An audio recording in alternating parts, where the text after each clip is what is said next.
And then I found a certain individual came on CNBC one day. Might have had, I don't know, $2,000 or $3,000. So in November of 2010, I get a job at a place that really changes my trajectory, okay? And every time I used to start the car up, the belt would squeak like so loud. I was living really cheap. I would eat like Totino's pizzas and like ramen noodles and stuff like that. Well, good day, subscribers. Hope you guys are having a great day out there. As always, today I'm gonna go ahead and share an old story about how I went from nothing to $200,000 in the stock market before I was age 25. This isn't a story I've shared in probably 2.5 years or so on the channel. And we get so caught up in like what's going on in the market at a particular time. Like what's going on with this stock? Oh my gosh, did you see what happened with Tesla stock today? Oh, I just made this $10,000 buy order, and all these sorts of things that are going on. Like sometimes I forget about my past and like storytelling on a lot of these stories that like either inspire people or teach people about, you know, things I've been through in the stock market, how I did different things. And I found a story like this actually inspires a lot more people because it is much more realistic than like the life I live today of like being a big YouTube person and whatnot and having all these subscribers and whatnot. Like this is very hard and very unrealistic for most people to pull off. However, going from nothing to $200,000 when you're in your 20s, I very much think that is a possibility. I'm going to share step by step exactly how this happened. And I think if you work really, really hard and you have the right mindset, I think this is absolutely something that everybody in their 20s can pull off as long as you start when you're 18 or 19 years old and you grind on it and you work super hard at it. I think this is absolutely something everybody can achieve because I didn't like make crazy money at any of this time. And what you'll find out is like my peak was like making $50,000 or $60,000 a year. It wasn't like I was making crazy money or something like that. So I think a lot of like what I'm doing nowadays is much more unrealistic because of what YouTube has brought me and whatnot. So I hope you guys enjoyed this story. I hope you learned a lot from it. And more than anything, I honestly hope it inspires you to get to wherever you're trying to go over the next 5 to 10 years, guys. So make sure you hit a thumbs up if you enjoy me sharing this with you, and let's start getting into it, okay? So my money life starts when I was 18 years old, okay? And I feel like this is when everybody's money life starts. Basically, right after you graduate high school, you start figuring out, am I gonna get a part-time job? Am I gonna like get a full-time job? Am I gonna go to college? What am I gonna do? And you start paying attention to money more, okay? Whereas in like high school and before, it might have been like, okay, you just needed some money so you can go to the movies or something like that, or so you can like pay your cell phone bill. But there was no thought about like getting more money or like building money or something like that. I think that's just common for most of us, at least when you're in high school and whatnot. So my money life starts when I was about 18 years old, okay? And what else started was basically I went to community college. Now, the only reason I went to community college in the first place was to run track, okay? If it wasn't for track, which I started running my senior year of high school, I probably wouldn't have even like went to college at all, okay? But I wanted to like try and make it as like a track athlete, and I thought it was really fun and whatnot. And I talked to the coach senior year of high school. I met him at like the last track meet of the year. I happened to meet him there, and he was interested in me of being like a 400-meter runner and whatnot. And I was like, okay, this is pretty cool. You know what? I'm gonna go ahead and I'm gonna do this. So I entered community college, and at first I had to pay for it all out of pocket, okay? Now just to kind of tell you a little bit, like later on down the road, I did end up getting a part scholarship for running track. I ended up earning that and, you know, earning my way on the team and whatnot. But at first I had to pay for all the courses and whatnot. And then when I was in community college, I happened to take some business courses, and I really found like that was my niche. Like that was what I was interested in, business building, like investing, all these sorts of things, money related things I really gravitated toward. And I found that even though I was a C&D student in high school, which, you know, you pretty much don't do any business courses or money related courses in high school and whatnot, right? I found that in college, when I was doing these business courses, I was getting A's. Like if I got a bad grade in one of these business or money related courses, it was like getting a B. Like I was finding like I was getting A's in these classes, and it's like, okay, science class, I get a C or D, and then I go over here to this business related class or investing related class or accounting or something like this, and I'm getting B's and A's. What is going on here? Obviously my interest level, obviously my attention span is much different when we're talking about money comes into the subject rather than just this other stuff over here. This science stuff, math, social studies, history, these sorts of things aren't my forte. but if it's got something to do with money, okay, now I'm very intrigued. Now I'm very interested. So my attention span was just different, okay? But track is honestly what even got me to like be interested to go to community college, okay? So I go to community college, start running track at 18, and I also start doing like part-time jobs. Einstein Bagels was my first job. My brother got me a job there. I was making like $7.50 an hour, so just above minimum wage. I think minimum wage in Arizona at that time, which by the way, I was living in Arizona, I think minimum wage was like $7.25 or something like that. So I was making like barely above minimum wage, and then I went ahead and applied at Walgreens, which my brother also had a connection at Walgreens, and I was able to get started there for like $8.25 or something like that, or maybe it was $8 an hour. So I was making like 75 cents or maybe $1 over the minimum wage, and I thought that was awesome, okay? Like that was pretty awesome at that time. And I was 18 years old going into 19, and so I started coming into money, and I'm like, okay, what am I gonna start doing with this money? Because I was living with my parents like most 18, 19 years old, and you know, I'm making this little bit of money, so I started like, you know, having a little more money than basically what I was spending. So it was like, what am I gonna do with this money? I think I had like $1,000 saved or something like that. And so I started looking into like how to grow money, because my mind was already on like compounding and growing money, and I'm not sure how that came to me. It might have been natural, or maybe I heard something in my business classes or accounting classes or something about, you know, compounding money. But my mind started going to, okay, how do I grow money? There's ways you can grow money. There's ways you can invest. There's ways people make money without actually having to do physical work and stuff like that. How are these people doing it? So I started looking into things. Now keep in mind, this is like 2008, 2009 like time frame, okay? So this is like the Great Recession going on. Like obviously, you know, tons of people are losing jobs. Every day is just negativity around the economy and things like that. Like that's just what the moment was at that time, okay? And so I started looking around like how to invest, and I found real estate prices were super cheap, especially in Arizona. Like in Arizona, there was one of the markets that got hit the most by the Great Recession. So houses literally, like a lot of houses dropped over 50% of their value from where they were at the peak of like 2006, 2007 to where they were at in like 2009. A lot of these homes had dropped like 50%. It was absolutely crazy, okay? So I was looking into like real estate investing, but I just flat out didn't have enough money. And then banks weren't loaning any money at that time. Like banks were like completely dry at that time, especially trying to loan money to some 18, 19-year-old who's never done real estate investing before. Give me a break. That's not going to happen, okay? So real estate investing, although it looked awesome because houses were so cheap, it was very unrealistic for me because I couldn't get loans for homes. And also on top of that, I didn't have any money to like do a down payment even on a real estate property, okay? So then I started looking into like savings accounts and things like that. And I'm like, well, maybe I can grow my money through a CD account, savings account. So I went to the bank, I think it was Chase Bank and whatnot,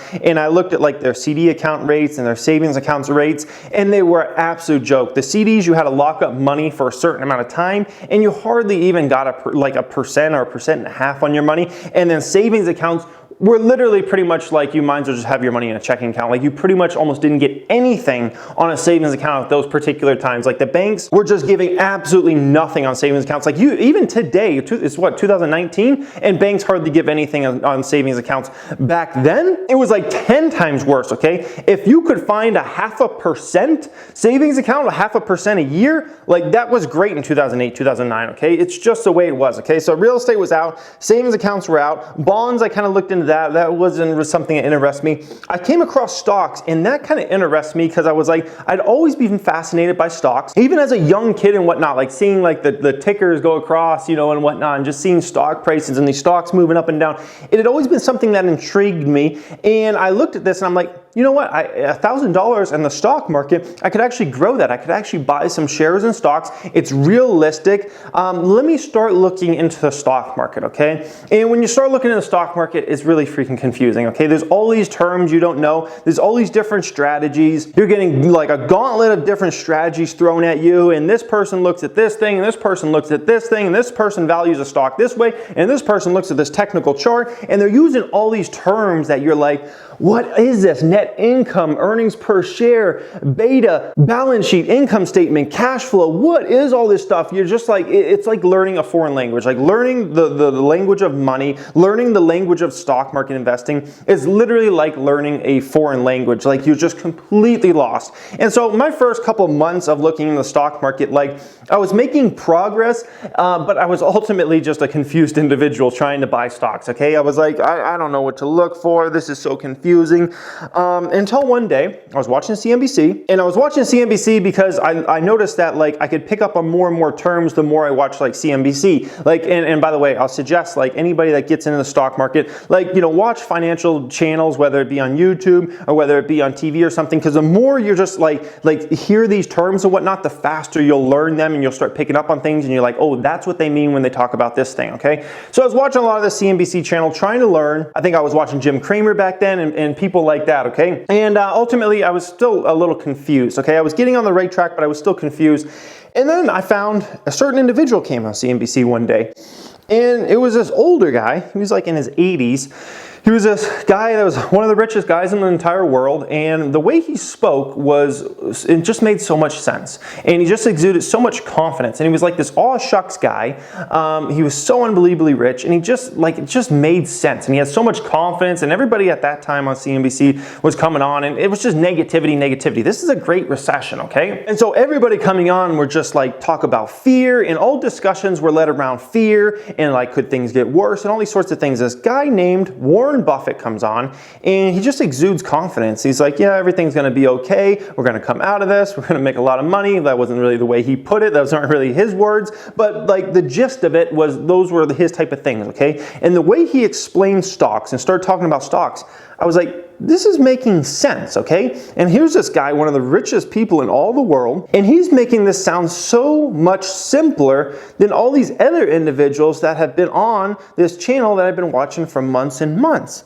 And so I start YouTubing this individual, Warren Buffett, okay? And at first I remember I couldn't even spell his last name right. I always spelled his last name wrong. And so I finally learned how to spell his last name right, and I started watching YouTube videos. And YouTube at that time was a very different place, okay? And so a lot of like interviews of him were like people like filming from like, I don't know, a DVD, or filming from like a camera of their like television or something and then posting on YouTube. There was a lot of these weird different interviews out there, or different things that he had done in the past in like the 90s or the early 2000s, where he spoke to colleges and then people later uploaded those onto YouTube and whatnot. But there was a lot of content actually on this Warren Buffett individual, so I started looking into everything that could possibly ever be posted about Warren Buffett on YouTube. Okay, I started looking at everything, most recent stuff that was done in the past. Once again, YouTube had only been around for like 3 or 4 years at this particular time, and I just started learning exactly like what he was looking for. And by watching all these different interviews, I started piecing together piece by piece exactly like his framework for investing. Then he would always talk about this book called The Intelligent Investor. I went ahead and I bought that book, and then I started reading that book, and slowly but surely I was starting to piece everything together on how Warren Buffett looks at stocks, how he judges a stock, a good stock versus a bad stock, a good business model versus a bad business model, and all these sorts of things. And through watching, you know, hours upon hours, if not days and days worth of content, I was able to piece together his framework for investing. And this is when things started to get fun, because everything started to make sense. What a stock represented started to make sense. What the stock market represents started to make sense. How to pick stocks, how to look at stocks, how to judge investments. All this started to make sense, on top of having confidence in myself for long-term investing, rather than all this fear and mumbo jumbo that everybody else was preaching on CNBC and these different networks about why you need to be scared, why you need to be worried, why we're going to have another recession on top of the recession we just had, and all these sorts of things. And I started growing confidence from this, okay? And I started actually having some focus and knowing where I was going, okay? So from 19 to 20, I basically started implementing what he was doing, and I slowly grew money, okay? I slowly grew money. You know, these are early days, and I wasn't making a lot of money, so it was hard to grow money. I might have had, I don't know, $2,000 or $3,000 or something roughly, basically in my stock market accounts. So I was slowly growing, but it was very slow growth, okay? And then I got a job that changed my life. On November 6, 2010, I started this job, and this job completely changed my trajectory on how fast I could grow money. And with this gentleman's philosophy, and with the money I was going to start making from this job, it had completely changed everything for me. Let's get into that part now. So in November of 2010, I get a job at a place that really changes my trajectory, okay? This is my track plaque from back in the day, but it's this company named Quick Trip, okay? In 2010, not sure if you guys can see the badge or not, but I get a job at this place in 2010, November 2010, and this really is when I was able to start ramping up things, okay? So basically I was looking to like make more money. I was looking for a better job. Walgreens at that time, I couldn't get promoted there. They had like a hiring freeze on assistant managers and whatnot. And I thought because I was in retail, I had confidence that I could maybe become an assistant manager somewhere. So one day I was at Quick Trip and I saw like they had this banner on the front door and it was like, we hire assistant managers starting at like $39,000. And so I was like, okay, this seems interesting, okay? I mean, here I was making like, I might have got bumped up to like $9 an hour, $9.10 an hour, or something like that at Walgreens. So you start talking about $39,000 a year. Okay, now I'm really interested, okay? So I go ahead and I apply for this place. This is like probably in October of 2010, you know, do the interviews and whatnot. And sure enough, I ended up getting the job. Started in November of 2010. And you know, that is a lot of money to be making when you're that young. And when you just like, it's in the recession time, like there aren't many good jobs at all, like that pay decent at that time. Like most people were losing their job, if anything, or like seeing their salaries go down. And here we were seeing a huge bump up, okay? And so what this went ahead and allowed me to do is it allowed me to start investing $1,000 to $2,000 per month, okay? So I was able to start funneling some real money into my Fidelity account now, my Fidelity investment account, like $1,000 to $2,000 pretty consistently. I was still living with my parents for like the first 6 months or maybe 7 months of actually working at that job, okay? And then I went ahead and I moved out of my parents' house. It was around like May or maybe June of 2011. I remember it was so hot. It was a summer day and man, we were sweating on that day, okay? I was age 21 and this is when I was able to be on my own and I had to start paying my own bills. I got like a nice 1-bedroom apartment kind of by the Arizona Cardinals stadium. And it was pretty new. It had granite countertops. Like I definitely like enjoyed the place. It was definitely, you know, a good start to things because usually when people move out of their parents, they usually have to have roommates or they don't really like live in a nice place. Like this was a really nice apartment. 1 bedroom, started paying all my own bills and, you know, got to become a real adult, okay? You don't become a real adult till you start paying your own bills and you're on your own, okay?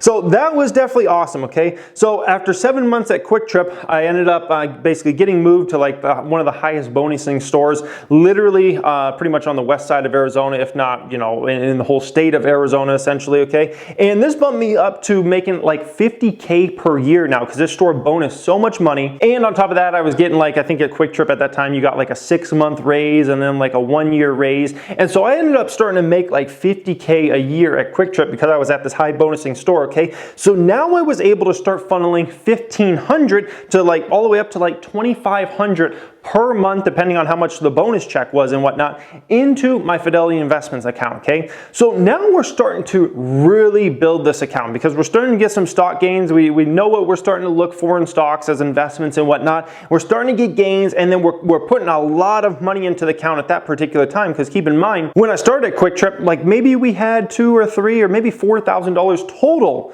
in our particular accounts. Like now, you know, we're starting to put a lot of money in that account each and every month consistently. And I was able to, you know, although I lived in a nice place, I still kept expenses very low at this time, okay? Very low. Like I was still driving around in like a Hyundai Elantra that had 30,000 or 140,000 miles or something on it. And every time I used to start the car up, the belt would squeak like so loud and whatnot. And keep in mind, I'm making $50K plus per year. Like I'm making good money and I was still living outside of the place I actually lived in. Outside of that, I was living really cheap. I would eat like Totino's pizzas and like ramen noodles and stuff like that. Like I was eating really cheap. I was living on, you know, a shoestring budget for the most part. And other than living in a nice apartment, like I was living very cheap, okay? And so that's why I was able to funnel so much money into my accounts constantly, okay?